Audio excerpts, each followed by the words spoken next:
If you like my videos, don't forget to like, share and subscribe. Virginia Woolf.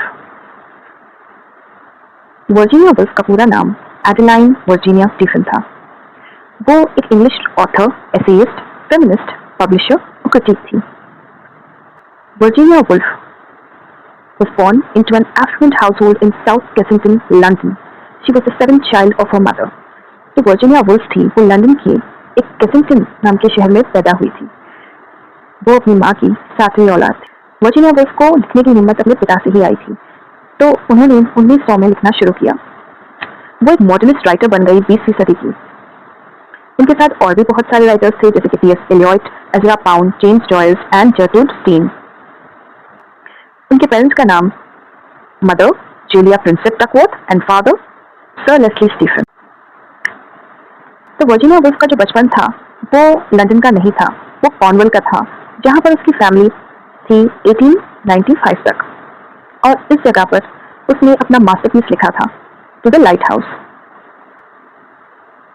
1895 at age of 13 years, यानी कि Virginia Woolf को nervous breakdown शुरू हो गया था उसकी माँ की मौत के बाद 1895 में, जब वो सिर्फ 13 साल की थी। She was institutionalized after father's death 1904, and she had mental instability due to the sexual abuse faced by her and sister Vanessa by their half brothers. Virginia Woolf की फादर की मौत के बाद 1904 में उसे मेंटल इंस्टेबिलिटी हो गई थी। वो मेंटली साउंड नहीं लग रही थी, और जो अब्यूज उसने और उसकी बहन ने उनके सौतेले भाइयों के वजह से बर्दाश्त किया, उसकी वजह से भी उसकी मेंटल स्टेट सही नहीं थी। The death of her father in 1904 provoked her most alarming collapse. On 10th May, when she threw herself out of a window and she was briefly institutionalized under the care of her father's friend, the eminent psychiatrist George Savage. Savage blamed her education, frowned on by many at the time as unsuitable for women, for her illness. जब उसके father की मौत हो गई थी 1904 में, तो उसकी वजह से उसे एक माइनर अलार्मिंग अटैक आया, के चलते उसने अपने आप को खिड़की में से गिरा दिया, जिसकी वजह से उसे तुरंत ही हॉस्पिटल लेके जाना पड़ा और एक साइकियाट्रिस्ट जो कि उसके फादर के फ्रेंड थे जॉर्ज सैवेज को दिखाना पड़ा। तो जॉर्ज सैवेज ने इल्जाम लगाया उसकी एजुकेशन पे कि इस तरह की एजुकेशन उसके लिए और वुमेन के लिए अनसुटेबल है, और यही वजह है उसकी बीमारी की। She met founders of Bloomsbury Group and became part of literary circle. तो वर्जीनिया वुल्फ बाकी राइटर्स के ग्रुप के साथ मिली, जिसके अंदर John Maynard Keynes, E.M. Forster and Lytton Strachey नाम के लोग थे, जो कि लिटरेरी सर्कल था उन लोग का। ना लिटरेरी सर्कल जिसमें वो लोग ऐसे टॉपिक्स पे बात करते थे जो कि क्रिटिसिज्म हो गया, एस्थेटिक्स हो गया, इकोनॉमिक्स, फेमिनिज्म, पैसिफिज्म, सेक्सुअलिटी, ये सब टॉपिक्स पे ये लोग डीप डिस्कशन करते थे, और ऐसे लिटरेरी सर्कल का पार्ट बन चुकी थी अब Virginia Woolf. Virginia Stephen married writer Leonard Woolf on 10th August 1912 despite his low material status. Virginia Woolf ने एक लियोनार्ड वुल्फ नाम के आदमी से, जो कि एक राइटर था, उससे शादी कर ली, इसके बावजूद कि उसका मटेरियल स्टेटस यानी कि वो उतना अमीर नहीं था। Virginia's most famous works include the novels Mrs Dalloway 1925, to the lighthouse 1927 and Orlando 1928। तो वर्जीनिया वुल्फ का सबसे ज्यादा फेमस वर्क यही थे, मिसेस डॉलोवे जो कि 1925 में लिखी गई, टू द लाइट हाउस जो 1927 में लिखी गई, और ऑरलैंड जो 1928 में लिखी गई। The book-length essay A Room of One's Own 1929 and its famous dictum A woman must have money and a room of her own if she is to write fiction.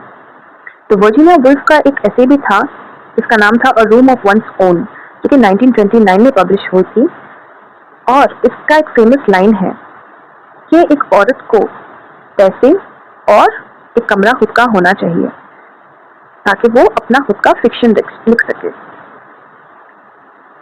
In some of her novels, she moves away from the use of plot and structure to employ stream of consciousness to emphasize the psychological aspects of her character.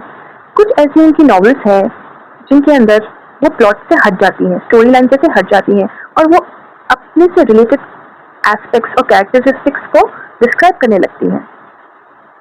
After completing the manuscript of her last novel, Between the Acts, The wolf fell into a depression similar to that which she had earlier experienced. On 28 March 1941, Wolf put on her overcoat, filled its pockets with stones, and walked into the river Ouse near her home and drowned herself.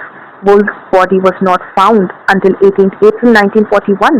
Her husband buried her cremated remains under an elm in the garden of Monk's house, their home in Rodmell, Sussex. तो जब Virginia Woolf ने अपनी आखिरी novel लिखी थी between the x, तो उसके बाद वो डिप्रेशन में चली गई और इतना डिप्रेशन उन्हें हो गया कि 28 मार्च 1941 को उन्होंने एक ओवरकोट पहना और उस कोट की पॉकेट्स में बहुत सारे पत्थर भर दिए और वो चली वॉक करने रिवर ओस में जो उसके घर के करीब में था और उसने अपने आप को पानी में डुबोकर मार दिया। तो वुल्फ की बॉडी 18 अप्रैल तक तो मिली ही नहीं थी। जब वो मिली तो उसके हस्बैंड ने उसे बरी कर दिया under the Elm garden of Monks house. अब उनकी फाइनल ड्राफ्ट की बात कर लें तो उनका जो फाइनल वर्क था, her final writing was these words addressed to her husband. I know that I am spoiling your life, that without me you could work. And you will, I know. You see, I can't even write this properly. I can't read. What I want to say is, I owe all the happiness of my life to you. You have been entirely patient with me and incredibly good. I want to say that everybody knows it. If anybody could have saved me, it would have been you. Everything has gone from me, but the certainty of your goodness, I can't go on spoiling your life any longer. I don't think two people could have been happier than we have been.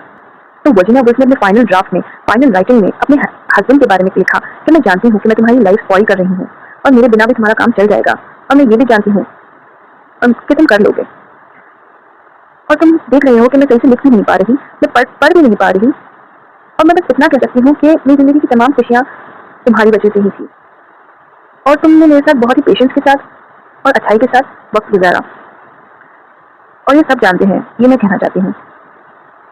और अगर कोई मुझे बचा सकता था तो वो सिर्फ तुम थे। सब कुछ मेरे पास से जा चुका है सिवाय तुम्हारी अच्छाई के और मैं तुम्हारी लाइफ और बिगाड़ नहीं सकती और लंबे समय तक मैं तुम्हारी जिंदगी बिगाड़ नहीं सकती और मुझे नहीं लगता कि दो लोग इतना खुश रह सकते हैं जितना हम दोनों थे।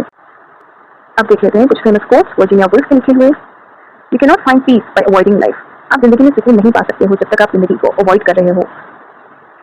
A good essay must have this permanent quality about it. It must draw its curtain round us, but it must be a curtain that shuts us in, not out. तो वर्जीनिया वुल्फ कहती हैं कि एक अच्छा essay वही होता है तो ये क्वालिटी हो कि वो हमारे अतराफ रहे लेकिन हमें अंदर लेने के लिए, ना कि हमें बाहर फेंकने के लिए। अगर आपको वीडियो अच्छी लगी तो do share, like and subscribe and you can follow us